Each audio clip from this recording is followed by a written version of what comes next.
This is Leadership in Action, and I'm Mark Stiles, your host. Join me as we delve deep into the passions, expertise, and experiences of Boston area innovators. Sponsored by the Boston chapter of Entrepreneurs Organization, this is Leadership in Action.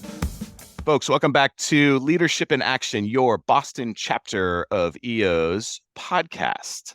I am Mark Stiles, your host, and today's guest, he helps entrepreneurs implement business operation systems to increase their revenue, profitability, and the salable value of their business. He is an avid fundraiser for the Make-A-Wish Foundation, the Special Olympics, and Dana-Farber Institute. He's been an EO member for 17 years. He's an SAP, so listen up, folks. He's founder and president of CE Painting, founder and president of Collegiate Entrepreneurs, Inc., and founder and president of Cruz & Company. You know him. Please welcome Eric Cruz. That was amazing. That was you like impressive. That? I don't even know what that was about, but that was nice. Well, let's get right to it. Question number one, what is the most positive lesson that you've learned while running a business? There are a couple, I will tell you, and probably like everybody else that comes on this thing, and I've heard a couple of them, it was trial by fire. And I learned the lessons the hard way. Maybe that's just me. You got to make those difficult people decisions, which are the hardest. And the degree to which you can't make the difficult people decisions is the degree that you lose the time in your business. So if it takes you a year to make a decision that you think you need to make, it's like a game. That's -1. You just lost that year because you can't get around those decisions. And I've made people decisions. I've had people decisions that I've kept around I shouldn't have in key roles for 3 or 4 years. And in hindsight, I can now able to get those times back. So now when I see people decisions I think I need to make, we lean in pretty heavily and we say, what's the timeline on this? And then we move on. So making key people decisions is a big one. The other one is trust, as I did a webinar on today. Some of my biggest issues have been around not having open and honest conversation. So I learned that can crush a business. And then the last biggest one, honestly, is one of the hardest to learn, not as reactionary, but just from a learning standpoint. And that is, I've spent a lot of my business career trying to run a good business, and I still try and help companies run good businesses. But the reality is that if you're trying to scale, and I mean, take your business from 3 or 4 million, 5 million, whatever it is, to let's say 20, 30 million or beyond, you're going to need to do a lot more than run a good business. You're going to need to have a scaling proposition that the market accepts and loves. And that becomes the biggest boundary. And you have other questions I know you're going to ask me around what keeps me up at night and all that kind of stuff. But that's an issue that I've learned, and I've learned to ask myself, are we having operational issues right now because we're not well run? Or am I in a situation because the market doesn't love me as much as I wish they did? And then the question is, why is that? But the companies you see that scale really strong, like the ones that you love, it's not generally because they're that well run. It's because they figured out a service or an offering that you happen to love buying. And that's what a lot of EOers forget, actually. They try to run this great company, and I look at it, I'm like, you are running an amazing company, but it's probably not going to grow that much because you have 25 people that offer a better service than you do. And that's a difficult lesson to learn. It's been difficult for me, and it's challenging. So tell us more about that. So the EOers, they love running their business. They think they're doing wonderful, but yet is it a product market fit thing, or is it simply that they're not as good as they think they are? I'd say more the former than the latter. I think EOers, of which I'm one of, are very thirst for learning, always getting better at their business. And I think they are getting better at the rate they think they are, honestly, run their business. I mean, EOers, including me, we have our hearts in the game to get to run a better business. The question I have learned to ask myself is, should I be running this business better? Like, this is the question. So it's all about scale. So if I work with a client or I'm working on my own business, I'm asking myself, if we're a $5 million business, we're trying to be a $20 million business, is there enough market that wants us to, or is it going to take forever to is it a slog? Is it going to be 10% a year growth, 15% a year growth, or is the market going to love us because we're offering a product that's good at 20% or 30%?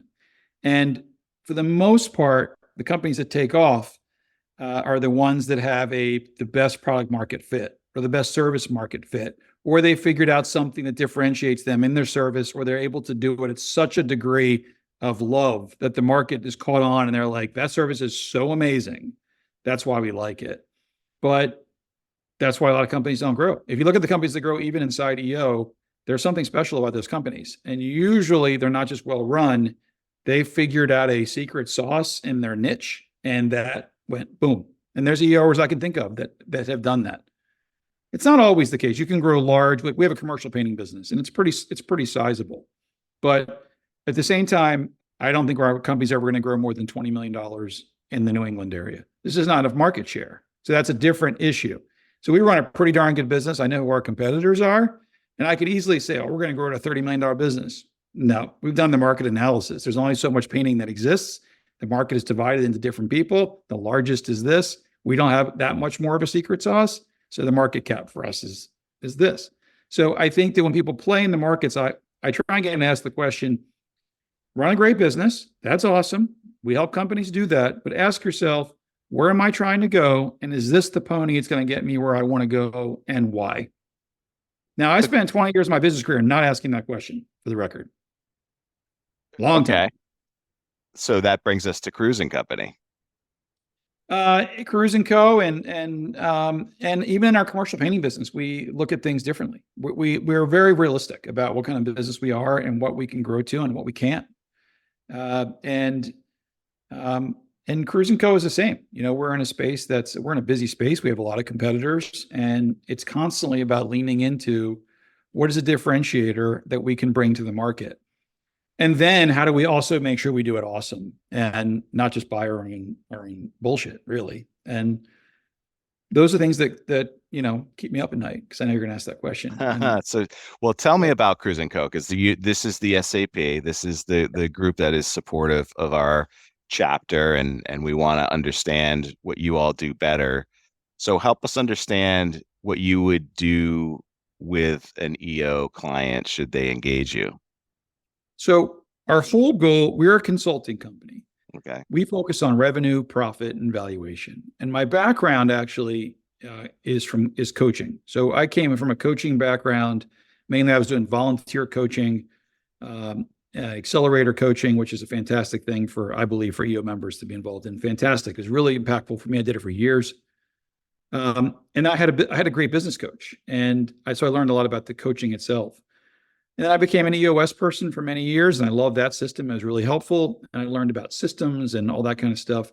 So ultimately, Cruise & Co. is meant to actually be a consulting company. We do have a system as well. It's called the growth method. We have a system, but our consulting company focuses on operations, people. We focus on operations and people because we do believe that you should run a good company. But we also focus on strategy, and we focus on finance. So we are a full service consulting company that has an operating system, but really we're accountable for making sure our companies grow and succeed and hit those numbers. So we're a partner in that battle. So we work with about 130 companies across the US and Canada, all different sizes, usually from about $2 million up to pretty substantial, $400 or $500 million. But our goal is to be the Deloitte or the McKinsey of small and medium-sized companies, because those resources don't typically exist. And we try to help companies to have those resources that they may filter through forever. So we have a finance company. We work with M&A partners. We work with recruiting companies. We work with great legal firms. And we have all those resources to help entrepreneurs along their journey. So that's what we do. So help me understand what it looks like. So somebody's listening in and they're struggling, they're stuck, they're not, it's the same annual goals year after year, and they don't seem to be getting the growth that they're looking for, and they reach out to you and one of your coaches are assigned. What does that engagement look like? So it depends on how they're buying it. So we'll either do a coaching engagement with somebody, or we'll put them into the growth method, which ends up being quarterly meetings and annual meetings. And if it's a scaling firm, we'll end up doing that, and also working with our leadership teams doing the same thing as well. So it depends on the size, depends on what the client needs, but it's going to be either a coaching engagement, it's going to be a quarterly meeting, an annual meeting engagement, We also do strategic consulting as well in the business, depending on what the business needs. And where it also could be an entire company thing, where a company brings us in and says, get the leadership team on the same page, and then work with all the rest of the departments as well to make sure they get on the same page. So we do that as well. So we're really full service about making sure the leadership team is on the same page, working with them usually in full day sessions, getting the CEO and the rest of the departments on the same page, and then making sure the thing's heading the right direction. And we have a pretty high success rate with the clients that we work with, but if a client's not on track to grow for whatever reason, we meet quarterly to review all the businesses and ask ourselves, who's off track, why, and is there anything we can offer this client to make sure they go the right direction? We take a very much all hands on deck approach. We have a lot of clients, but we watch them all individually to make sure they're growing. What is a typical or most common reason why a team is not on the same page? Oh, that's not the question I thought you were going to ask me. So not on the same page is, well, it's interesting. We have two levels of engagement, honestly, with the company. Okay. And we're getting ready to write a book, actually. But the book is really breaks down our service into two sections, which is we try and make sure the company gets on the same page, which is not that hard. So it's not easy, but it can take us 1.5 to 3 years to 2.5 years. Usually we can do it in a couple of years. But getting everybody on the same page isn't that hard because you just got to figure out where are we going? What are we trying to do to get there? Who shouldn't be here? Fix all that kind of stuff. That's usually 1 to 2 years. So what blocks them in that 1 to 2 year period? Just being able to have the right conversation every quarter is a big blocker. There's no conversation mechanism. So we give them a conversation mechanism, honestly, where we say, let's get in and have a conversation. What are the actual goals? We write everything down, document all of it, and then we make sure we're heading on the path. So we give them a way to get that done. Once they get operationally strong, we start asking questions like, okay, now we're actually running pretty well. If at this point we're not growing or we're not growing at the pace we want to, you got to start asking bigger questions. How's the business model? Is this business model work? Should we be going a different direction here? What market are we actually satisfying? All the strategy type questions. We ask those at the beginning, but once you start getting operationally strong, that's the biggest blocker, honestly. And there's almost having done this so many times, you can almost feel it. Having done this so many times, I can feel it usually a quarter in advance. And I'll tell the company, FYI, we've been cleaning up for a long time now. We're about to run out of cleanup stuff. And we're going to have to ask ourselves, are we growing at the rate we want to grow? And if we're still not, what do we need to be doing? Now, usually once a team gets operationally strong, they can figure out what do they want to layer on now because they're going to execute it. So we have a lot of companies you work with that have gotten on the same page. Now it's just a matter of, are they doing the right stuff? And those questions become a little bit harder. And that's when you got to look at your competitors. You got to look at your market. What problem are you actually trying to solve? What are the goals of the business? And, that's when the whole thing's fun, but that's when it really gets fun. That's when you're really starting to take over, really, really, really scaling. Very cool. Now, I did participate in your webinar today. Tell us how important trust is in an organization.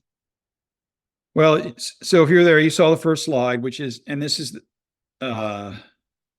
it's the truth. And every time I think about it, I still get a little emotional about it because I've been through so much on this topic. But trust is the number one killer of all small businesses and medium-sized businesses. We don't work with enough companies over 1,000 employees. It could be large businesses for all I know, but certainly small and medium-sized businesses, it is the number one killer.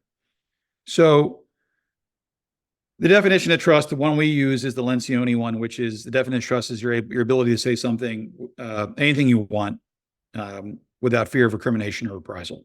So respectfully, of course. And when an organization can truly do that, which means that everybody set aside their agendas, everybody set aside their vulnerabilities and their ego. Ego is one of the biggest killers of business, period. But once you can set aside your ego and you can lean in on your vulnerabilities, now the team can start lifting weights. And those weights they need to lift are usually around working together and leaning in on each other's strengths and leaning in on each other's vulnerabilities and leaning in on plans that are usually never great. So, there's a lot of misconceptions about business, but most companies you work with that have grown from 2 million to 50 million, the road was ugly, stayed ugly, and never stopped getting ugly because the business kept changing and evolving and rotating and scaling, and then it sells to the next thing, and that business is the same too. But the way that you grow a business is to continually talk and communicate through that growth so that you're okay to scale in a way that involves a lot of trial and error. And error, the only way you can acknowledge error is to have trust. And otherwise, issues get pushed down. So, as negative as it may sound, and it's not, our company very rarely, we focus on the positives, we celebrate them, but the positives don't make us any money. Like, that's the outcome. We focus on what can go wrong, where are our blind spots, are we really as good as we think? And if not, why? And what is the market telling us? And that's why trust is so important. If you have anybody who's on their own agenda, you get misinformation at the leadership level and then at the departmental level. And you get crushed. Yeah. Tell us about your coaches. So you have a team of coaches. Are they there because they've seen the success and they want to share that success? Is that primarily what the driver is for the coaches of Cruise & Co? That's a good question. They all vary, first of all. They vary. And our coaches tend to fall in the following categories. Been there, done that entrepreneurs, or been there doing that entrepreneurs of varying sizes. So we have some that have been there, done that at $5 million levels. We have some that have been there, done that at multiple hundreds of $1 million levels. But there's usually some degree of either been there, done that entrepreneurs or C-suite talent. We have C-suiters too. And the C-suiters are different. They tend to bring a much more specific focus on certain issues. So they'll still do the same operational stuff because they're living inside our system, but they tend to bring slants. Like somebody might be a CRO or a chief people officer. We have a guy who's was heavy into product, exceptionally good, but his really secret sauce is about product. So that's them. Now, why do they do what they do? They do what they do because, if they don't do it for this reason, we sniff them out. They do it because they want to help entrepreneurs. So we are truly a help first business. And we don't tolerate much behavior to the contrary in any way.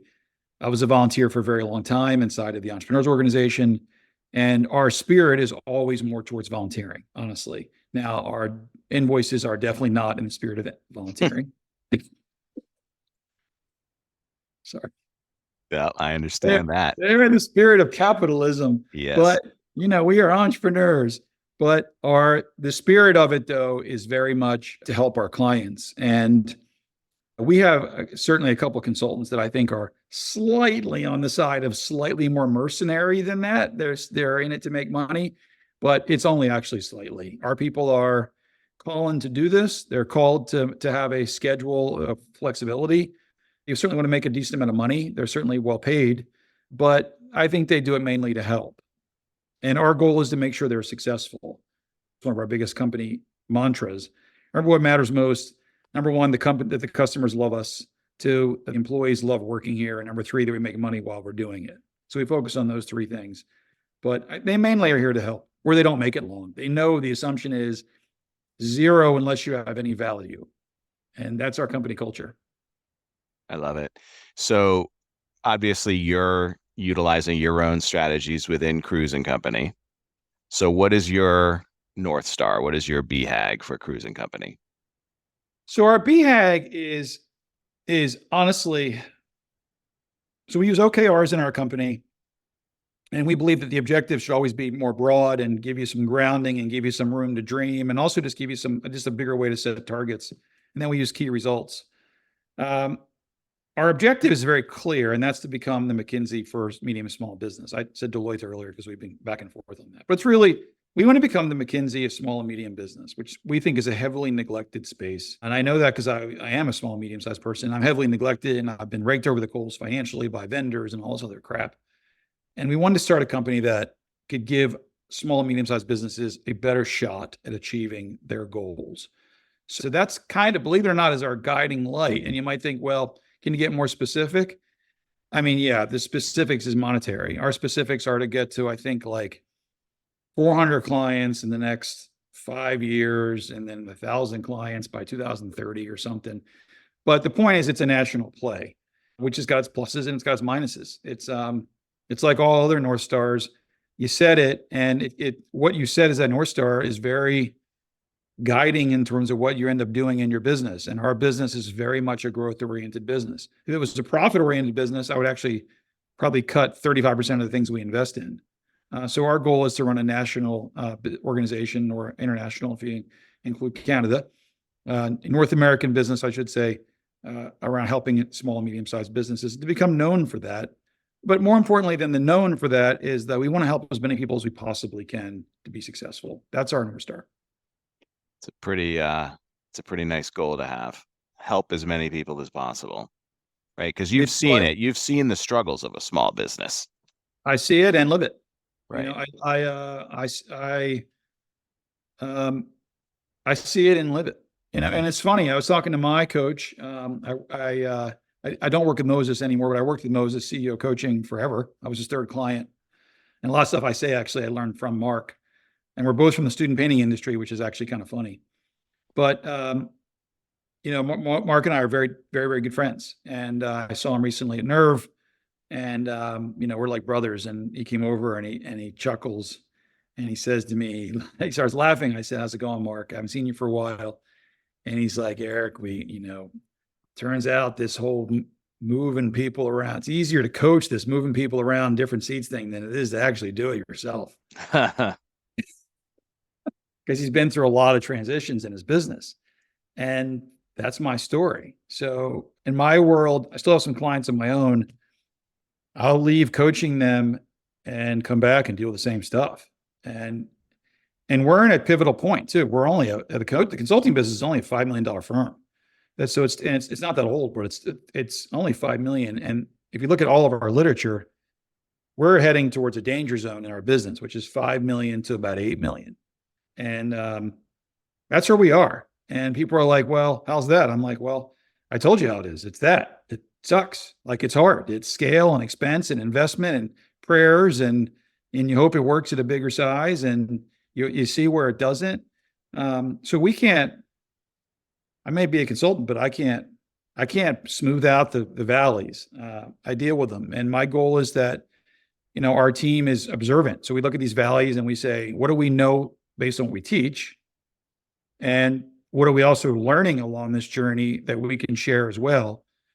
But what's interesting, Mark, is what the consultants don't tell you is we have 130 clients. Moses has got like 500 clients. Wow. The reason that, if you even believe this, the reason we get smarter is because we have so many freaking clients. Yeah. So I'm as smart as 130 people are. He's as smart as 500 people are.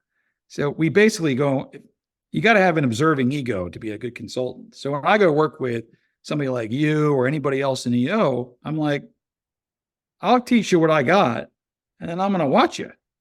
And our knowledge is the combination of 130 entrepreneurs filtering it up, us processing it and saying, well, that's a nice mousetrap there. Let's try that over here. Yeah. So we're basically just trying to spin up our knowledge and learn from our peers. I love that. I love that. EO is, for the record, EO is that too. The only difference is, even in forum, we get a sort of candy-coated version of each other. I don't. Like, I work with a company, I get the ugliest version of what they are, because that's what they're paying for. They say, here is the poop pile, and here's where I want to go. And then it's like, okay, well, let's see what we can put together here. And you learn from them. Oh, big time. That's cool. I can tell you the 20 top lessons I have, maybe 10 of mine are original, or maybe even 25% of mine are original from what I've learned in my own business. 25% of them or 30% of them are probably from my coach and mentors.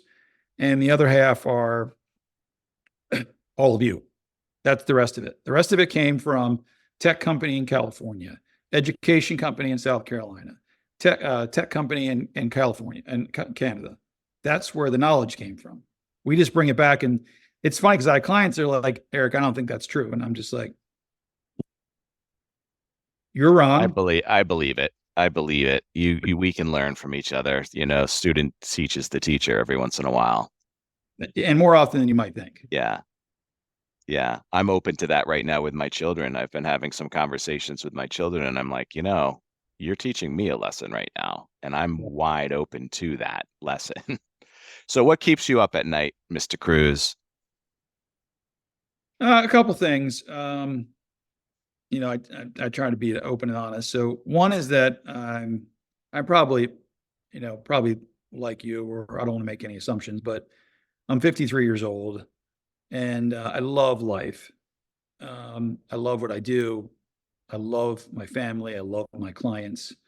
I love my team. I always wish I could do more. Mm. And I have a sense we live in 10-year chunks also in our company, like very literally. So I always, you get older, you get wiser. And I wish I had more time. I wish I had known this stuff 15 years ago, right? But who doesn't? So what keeps me up at night is, first thing keeps me up is, am I acting the right way I should be for having a kid getting ready to go to college in a year and a half? Am I spending enough time with this kid who's going to be gone? Another kid who's 2.5 years from going out. And then, so interestingly enough, what keeps me up the most is, am I suffering? The thing I'm really passionate about is my family suffering from that. And so I'm very conscious of that. So that's one thing that keeps me up at night. Another thing is my business going to be able to scale to where I want it to? And I'm not worried about running it the right way. And I don't worry about that stuff. I do it for a living. I worry about, is the business worth it? That's the stuff that worries me. When I was younger, it used to be, how am I going to fix this? Now it's like, I know I'm going to fix all that because I've done it 1,000 times. I know I can fix businesses and run good business. That's not my question. My question is how much is the market going to actually like it? And are they going to like it as much as I want them to like it? And, that's hard. And the answer is, I don't know. And I try not to think about that too much because you can get crazy thinking about that. But I worry about that. I worry about my team. I worry that my leadership team, has a lot of faith in me, and my employees, I worry that I have the offering, that the offering's as good as what they think it is. I worry about that. And because they give their time and their career and their end game to me, in some cases, they're mid-50s also. This is where they chose to rest. And those are things that worry me at night. What do you read in these days? I think I told you, I just finished Die with Zero. Oh, I've heard wonderful things about that book. It's a wonderful book, especially, honestly, I think ideal age to read is probably in your 30s and 40s. Reading it in mid-50s is still extremely helpful in terms of framing your life and what the phases of your life mean and how you should be viewing money in that. But not just money, how do you view your health in that? How do you view your time allocation? And then how do you prepare to live the best version of yourself in these specific timeframes of life, like your 50s, which are going to look different than your 60s, which are going to look different than your 70s and your 80s. And then how do you finance all that and not over-finance it, which is kind of his point. And then how much you're sacrificing right now of your life to finance something that maybe you don't need all that for. So Die with Zero has been a phenomenally good book. I read a lot. So I'm reading Good Strategy, Bad Strategy, which is a great book that takes strategy and distills it into its most basic things, which is great. And then I'm also reading Bernie Taupin's autobiography. Bernie Taupin is Elton John's songwriter. Oh, So cool. I read John's book last year. Now I'm reading a songwriter's autobiography, I read a lot of biographies. So it's fascinating. So you have time for pleasure reading, or do you see the biographies as a recipe for success when you read them? I read them for pleasure, but I am very cognizant of the recipe for success and what does somebody else's life look like. And, very, very, so I read a lot of biographies for that reason. I just listened to Elon Musk's most recent biography. You like it? Oh yeah, I'm a huge fan. If you know me well, you know that I am one of the followers of Mr. Musk. He, in my opinion, is an example of what I was talking about earlier, which is if you write down 10 CEOs or companies that you absolutely love, 90% of the time, it's because you like the thing they put out. Mm-hmm. But the problem is that EOers, me included, us, tend to focus on running a good business. I don't think Elon's worried about running a good business. I think he's worried about changing the world through electricity and sustainability and all the things he cares about. I don't think Starbucks is sitting there wondering, I hope we run an amazing company. I think they're one to create an extra space, that they call it the third space, I think, what do they call it, for humans. So my point is, I think that the degree that people love their companies is the degree that they got their North Star right and then operationalized behind it. And I think that too much of us try to operationalize before we say to ourselves, are we really hitting the ball in the right park to where we want to really go in the first place? And Elon's a perfect example of a guy who, I don't think he even cares about his company. He just knows what he wants to accomplish in life, and then his company follows behind him. Right. And he'll get someone to run with it, which is fascinating. What Correct. excites you about the future? For our own future, I'll say that we're writing a book, which is quite a project, Cool. quite an endeavor, and we're trying to get published, which is interesting also. Interesting journey. Listen up, EOers, if you can help Mr. Cruz here, help him get So published. We're trying to get published through a publisher. Yeah. Which is a different journey. What's the book about? Is it the recipe of the growth methodology? Yes, the growth methodology. And it's also forcing us right now. A book is a great forcing function when you write one to get your thoughts clear. And we're very clear on people and operations. We've just finished the finance portion of the book, which took a tremendous amount of time. And now we're dialing in the strategy portion. So it's awesome for us to finish this book because we need this curriculum very, very dialed in for our clients. But it's also, we're trying to write a good book, but the book to us is like the afterthought. It's more like, let's make sure we get all of our thoughts cleanly in one place, and then we'll see if it's worth publishing. But we care more about the content. In terms of the world itself, certainly AI is a fun topic. It's a lot of fun for our business and how we use it. So I'm excited about that. I'm excited for entrepreneurship in general. I don't think entrepreneurs are going to go away anytime soon. I'm excited for interest rates to stabilize because it's been in effect. I get people ask me a lot how small business is doing. And my answer is that small business right now as a whole, even when small businesses are doing well right now, which is a lot of them, it's very much a dogfight right now. Most small businesses are in a dogfight of some kind. And I'll be looking forward to this having be a little smoother sailing when the economy settles down a little bit. And, that's what I look forward to the most. I look forward to the elections being over also. Yeah, I was thinking about that when you were talking about interest rates settling down. It's 2024 is going to be a very interesting year. 2024 is going to be like 2020 2.0. I would not expect different from that.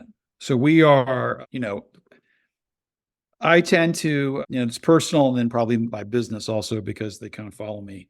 We tend to take a conservative approach on business. We try and swing for the fences and cover our butts. That's generally our approach. And we still feel that we're in a conservative cover your butt time and that where we can swing for the fences and not completely fall on our face, we should be doing that. But if you're asking me if I think that this is going to be a smooth sailing year, I do not. The elections are going to create unrest. The unrest is in the unknown. We won't go into politics, but who's going to win? I don't even know what that brings, but it will be nice to have it over because the knowing of it will create some stability in the market. But if you take the elections aside, what should be a good year is 2025. So 2024, we're looking at as a gradual growing year. 2023, we had a feeling was a flat year and it ended up being a little bit, well, certainly better than flat for a lot of our clients. But it ends up being a relatively flat year. This should be a growing year, and 25 should be a great year. The elections should be interesting. You mentioned AI. I've been telling people, you can't believe what you hear or read. Now you're not going to be able to believe what you see with your own eyes with the help of AI. There's a great sign, and I don't know if you've known it, on Terminal C in Logan Airport. And I don't want to misquote it, but it's something about AI, and it's something to the effect of question what you can't see, and question anything you can't see, what goes into it about AI. And it's not trying to bash AI. It's just saying, be cognizant that someone's spitting something out to you. It's like Google. Like, I don't think we're not all buying the stuff that's sponsored on Google anymore. Well, that's kind of what AI is doing to us to some degree. It's programming the knowledge that we're getting. And, there's a use to that because it's basically like a super smart Google it's functioning in real time. Right. There's a use for that. But I've been around long enough to know that we take a very guarded and optimistic approach with AI. And we have consultants that are like all in. They're like, Eric, we're just going to ask AI how to solve this problem. Okay, well, when you get that information, let's use it as a data point. But at the very least, we're going to take 20% and curve off the edges to make sure we actually know that this is actually correct. But it's useful for us. Yeah. What is the phrase Luis said? AI is not going to take your job. Someone who's effectively using AI will take your job. I think that he's 100% right. Well, Luis is a smart guy for a lot Yeah. of reasons. And he's 100% right. So that's our approach. So I get this question, like, how do you use it? We're taking a guarded approach to how can we use it. I believe that AI can do 70% of what we do as a business, in my opinion. So the question is can that 70% that we do, can we make that 70% of us smarter, period, by using AI? And then what is our 30% that's going to make that 70% even more valuable? That's our question. But, so we are going at it very much eyes wide open, and we think it's going to be a thing. It's just, we want to make sure we don't become an early adopter too much and lean in on something because people trust us for what they get as an output. So we have to be careful about the inputs that we put out. Makes sense. Well, you're a busy guy, family guy, multiple businesses, helping a bunch of people. What do you do in your free time? What do you do for fun? What are you doing? So I still run, even though I just hurt myself in a big skiing accident a couple of years ago. I still do run a lot. And I ski. My daughter's a ski racer. And we go up to the New Hampshire on every weekend, and which is a lot of fun. And I'm big sailor also. So I have my share of, I have more issues with not sleeping than I do with not having fun. So but those are the things that's where you're going to find me. In the summertime, you're going to find me on the water. In the wintertime, you're going to find me up north. And honestly, I love what I do for a living. So if you find me either one of those places, my laptop's probably nearby and my earpiece is probably in my ear. Well, Eric, we appreciate you sharing your knowledge and wisdom. More importantly, we truly appreciate your sponsorship as an SAP and all of the information that you give to us so freely and voluntarily with the workshops and the lunches. Folks, if you see this guy at one of the events or you see one of his coaches, please thank them, because the knowledge base that they're simply giving away to us is really, really helpful. I've learned a lot from Cruise and Company, and I'm sure you all can as well. Folks, if you think of somebody who could use this, please share it with them. Eric, my man, I appreciate you. I'm looking forward to seeing you in the flesh and not through the remote Zoom effects here. It's a pleasure. Thanks I love being part of this organization. So it's great. Sponsor is a nice icing on the cake, but EO's been EO is my family. This is my family. So I'm grateful. I love it. I love it. Thank you again. And folks, thank you for listening. As I mentioned, if you learned something or you thought of somebody, please share this with them. Share it with everyone. Why not? Eric, what's the best way for them to get in touch with you? Oh, I think eric@cruiseandco.com is an easy way. Somebody will pick up that email pretty quickly. So eric@cruiseandco.com is a good way to reach us. And we're here to help any companies and just run ideas by us, and even just for shared resources and learning, we're here. I love it. Eric at Cruise & Co. Simply remove all of the friction. Make it as easy as possible. Eric That's right. at Cruise & Co. All right, buddy. Thank you very much, folks. Thank you. We will see you next time. This has been another exciting episode of Leadership in Action, your Boston Chapter of EO's podcast. Leadership in Action is sponsored by the Boston Chapter of the Entrepreneurs Organization. As the world's only peer-to-peer network exclusively for entrepreneurs, EO helps transform the lives of those who transform the world.